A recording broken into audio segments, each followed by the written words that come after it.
પંચાયત સમાચાર 24 માં આપનું સ્વાગત છે। નાયબ મુખ્યમંત્રી હર્ષ સંઘવી શ્રીલંકાના પ્રવાસે દેવની મૂરીના પવિત્ર બૌદ્ધ અવશેષોના પ્રદર્શનમાં લેશે ભાગ। ગુજરાતના નાયબ મુખ્યમંત્રી હર્ષ સંઘવી આજથી 11 ફેબ્રુઆરી સુધી શ્રીલંકાની સત્તાવાર મુલાકાતે રવાના થયા છે।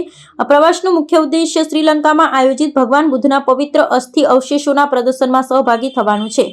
ઉલ્લેખનીય છે કે ગુજરાતના અરવલ્લી જિલ્લાના દેવની મૂરી ખાતેથી મળી આવેલા ઐતિહાસિક અને આધ્યાત્મિક અવશેષો હાલમાં જ ભારત સરકાર દ્વારા વિશેષ સન્માન સાથે શ્રીલંકા મોકલવામાં આવ્યા છે।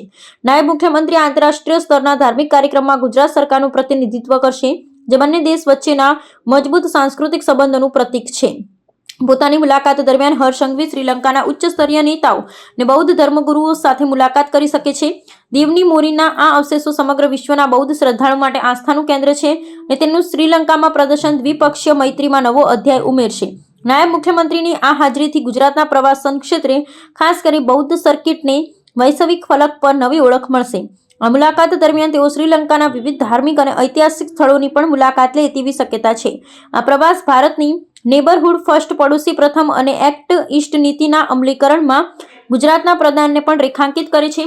11 ફેબ્રુઆરી સુધી ચાલનારા આ પ્રવાસમાં સાંસ્કૃતિક આદાન પ્રદાનની સાથે સાથે પરસ્પર સહયોગના વિવિધ પાસાઓ પર પણ ચર્ચા કરવામાં આવશે। નાયબ મુખ્યમંત્રીની આ મુલાકાતથી ગુજરાત અને શ્રીલંકા વચ્ચે પ્રવાસન અને વારસાના સંરક્ષણ બાબતે નવી તકોના દ્વાર ખુલશે તેવો વિશ્વાસ વ્યક્ત કરવામાં આવ્યો છે।